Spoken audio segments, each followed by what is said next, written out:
The dust swirled like angry ghosts under the relentless Afghan sun, choking the air with the scent of scorched earth and distant gunpowder. Sergeant Elias Kane huddled in the crumbling ruins of what was once a village outpost, his back pressed against a jagged stone wall that still radiated the day's brutal heat. His radio pack, heavy as regret, dug into his shoulders, its antenna a fragile lifeline piercing the sky. Blood trickled from a gash on his forehead, warm and sticky, mixing with sweat that stung his eyes. Around him, the silence was deafening, broken only by the faint crackle of static from his handset. Base echo, this is Kane. Do you copy? Over.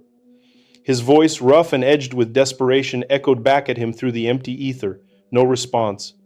Just the wind howling through the shattered windows, carrying whispers of the ambush that had torn his unit apart hours ago.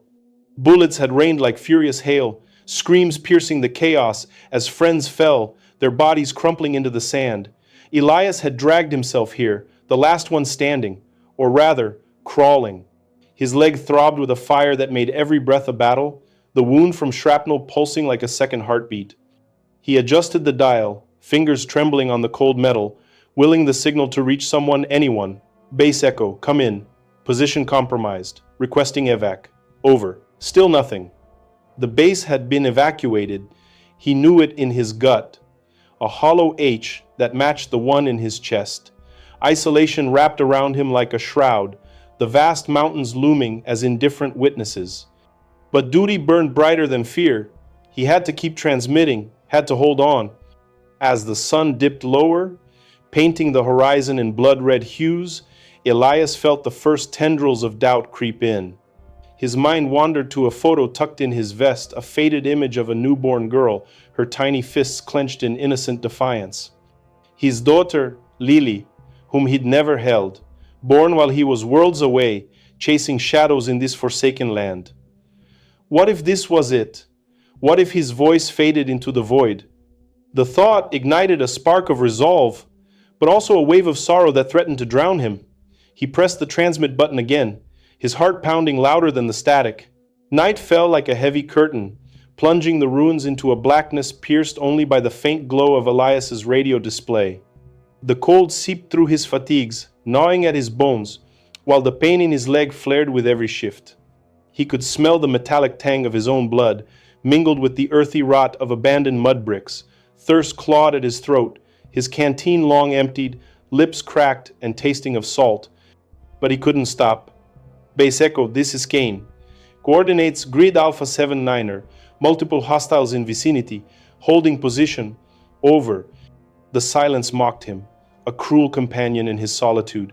Hours blurred into one another, marked by the rhythmic beeps of low battery warnings.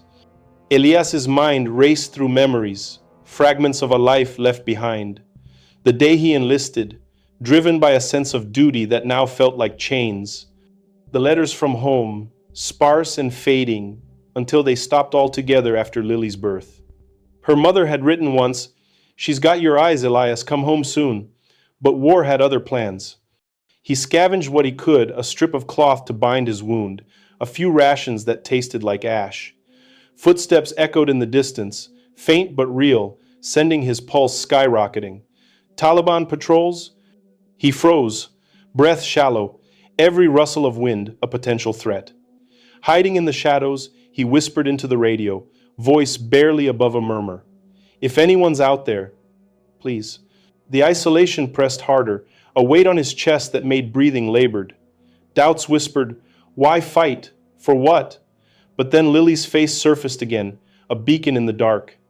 As dawn broke, pale and unforgiving, Elias's transmissions grew erratic. The battery icon blinked red, a ticking clock to his fate.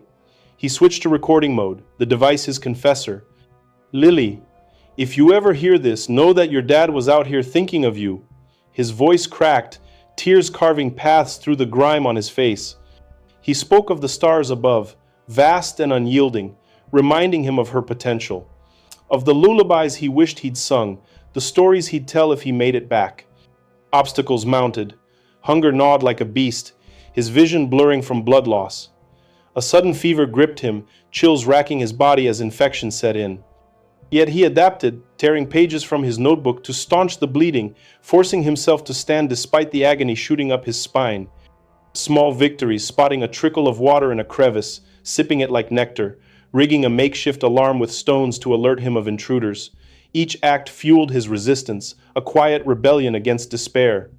Tension built as patrols drew closer, their voices carrying on the wind like omens. Elias's heart hammered, fear twisting his guts. In a moment of raw panic, he fired his sidearm into the shadows, the recoil jolting his wounded frame. Silence followed, broken by his ragged sobs. But hope flickered a distant hum. Perhaps rotors? No, just the wind. He recorded more. Paternity isn't just blood, Lily. It's the fight to be there, even when the world's against you. His words wove through pain and resolve, painting a portrait of a man clinging to humanity amid chaos. The sun climbed higher, baking the ruins, sweat pouring as dehydration blurred his thoughts. Psychological cracks widened, hallucinations of his unit's ghosts, urging him on or mocking his folly. "Keep transmitting," one whispered. Duty anchored him, a thread of steel in his fraying soul. He grew, not in strength, but in vulnerability, admitting fears he'd buried deep. Isolation strips you bare, shows what's worth holding. Small conquests accumulated, enduring another hour, crafting a crutch from debris, transmitting one more plea. As batteries dwindled to critical, Elias's messages turned introspective. Survival isn't just breathing, it's choosing to hope when hope's a fool's game. He laughed weakly, the sound echoing hollowly. The narrative of his ordeal crescendoed, a symphony of torment and tenacity, each breath a testament to human endurance. The radio's glow dimmed to a feeble ember, casting long shadows across Elias's gaunt face. His body, a map of bruises and scars, slumped against the wall, but his spirit burned fierce. The air hung heavy with the scent of impending rain, a rare mercy in this arid hell. Bass echo. Final transmission. "If you're gone, then listen, world." His voice, hoarse yet steady, cut through the quiet like a blade. Batteries at 1%, he abandoned protocol, pouring his soul into the recorder. "Lily, my girl, I never held you, but I've carried you here, in every step through this dust. Paternity? It's this ache in my chest, the wish to shield you from storms like mine." Tears flowed freely now, mingling with blood, as he spoke of dreams deferred, teaching her to ride a bike, watching her grow into the fierce woman he knew she'd be. "Duty called me away, but love calls me back, even if it's just in words." The device beeped ominously, power fading.